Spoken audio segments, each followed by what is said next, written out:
the question arises, right? What's the solution for a place like Ukraine, right? And it's really very simple, not complicated at all, and I think quite reasonable.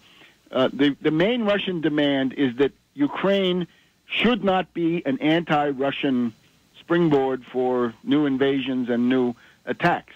So Ukraine should not be a member of NATO.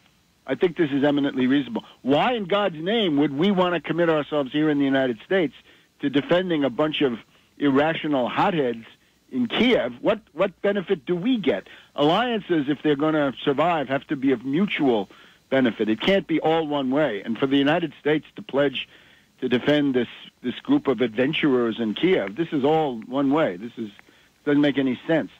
So essentially, a deal that says Ukraine will be highly federalized. It could be a confederation. Remember, there was, up until 100 years ago, there was something called Austria-Hungary, and that was one country for the outside world, but internally it had two different administrations, right? Why not grant home rule to Donetsk and Lugansk, right? They've certainly proven that they want some kind of local autonomy, so why not give it to them? And the precedents for these are things like this. Finland, right? Finlandization. Well, in the late 1940s, Finland and the Soviet Union struck a deal that Finland would become a neutral country. It would not allow, wild, crazy, anti-Soviet, anti-Russian propaganda, and the Soviet Union would not interfere in the internal affairs of Finland, right? They would not join NATO. And they did very well under that. Same thing goes for Austria, right? Austria was neutralized, right? You may remember that Vienna used to be divided into sectors just like Berlin, right? It was cut into parts. And in order to get out from under that, the people of Austria wisely said, well, we'll make a pledge not to join NATO, to remain neutral, and we get our independence back. And that also has worked very well for them. So what's shameful? What's so horrendous about it, right? Any rational statesperson in Kiev would say, well, it's clear we have a sharply divided country. We're in this, very sensitive strategic position. So therefore, neutralization, right? Non-NATO, that would be a very good thing. And the other obvious thing now, unfortunately, after the last year, it's become unavoidable. You're going to need a Marshall Plan for Ukraine. In other words, this place has to be developed and restored. The Donetsk Donbass was once the most highly industrialized region of the world by some measures, and it could be another, it could be of great value for world economic development. So that would be another way to look at it. So that would require a degree of sobriety, let's say, on the part of the hotheads who have been running Kiev. And of course, it would also require that the U.S. and the British stop inspiring this irrational behavior, right? Because many times the orders come from Victoria Nuland. Can you believe it, right? An unreconstructed neocon. She's part of the Kagan clan of warmongers, right? People who brought you the Iraq surge and all sorts of things like that. And they've burrowed into the State Department, and there you go with Victoria Nuland, right? She was out there handing out Twinkies, right, to the demonstrators and to the troops. So that's the one side. Now, the other one is, I want to make a special appeal if I can, because I think this is very timely, and here we are again in New York. There was once an organization called the American Committee for East-West Accord. And the reason I know about this is that I've heard Professor Stephen G. Cohen, who had taught at Princeton and then went over to NYU, and you see him sometimes on... you can get on mass media from time to time. He gets on various nighttime sort of highbrow neocon programs, but this is now the main spokesman for a peaceful, diplomatic, rational solution to this entire crisis, right? So Stephen Cohen, professor emeritus, I guess, and he is the husband of Katrina vanden Heuvel of The Nation, right? So many people listening to WBAI today will also, be subscribers to The Nation. And I would ask you to do the following.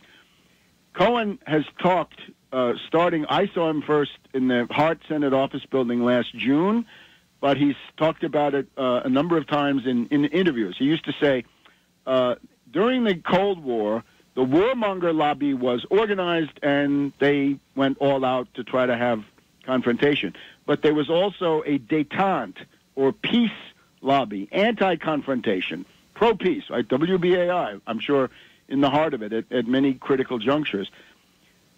But today the problem is that the pro-détente, anti-war people are disorganized. And as he said, this is his analysis, he said, if you could have a new edition of the American Committee for East-West Accord, this would be a tremendous thing. And in those days, there were industrial interests, right? There was, I believe, Pepsi-Cola was one of the leaders of people who wanted to have normal relations so that they could sell soda pop to the Soviets, and I think they've gone on to do that. So the idea is, would it not be now the time, right? Given that we've been poised on the edge of this abyss now for about a year, why not have a large international conference? Bring in people from Russia, bring in Germany, right? Some of these anti-NATO dissidents from all the countries in Europe, right? You can have Jacques Sapir of the French economist who writes about how you need continental European economic integration, and those are all very valid themes. Get a whole bunch of people like that. Get American academics, right? There's Mearsheimer at the University of Chicago, wrote a very useful op-ed in the New York Times, don't arm the Ukraine. It's a very bad idea.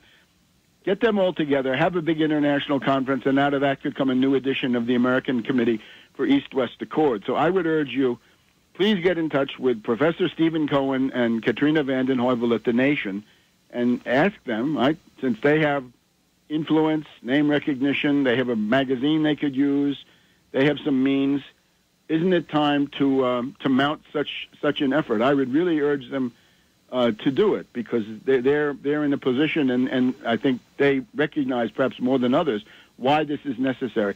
Obviously, this does not mean that you're endorsing Putin or his internal policies or anything of the sort. That's simply not the case. If you can't make peace with anybody who's got human rights abuses, then you certainly can't make peace with the United States either, can you? Because we have plenty of human rights abuses. So that if you applied that argument in reverse, then war would be a foregone conclusion. If you want to avoid war, you've got to somehow subordinate some of these considerations to the general idea of survival, war avoidance, and securing a future in which these other problems can then be ironed out, right? And if you lowered the war tension, you'd have a much better chance of getting a better deal for human rights on both sides. So I urge anybody listening to this to do that, right? If you know The Nation magazine, that would be a perfect setting for such a thing. They could do it, and I hope they will.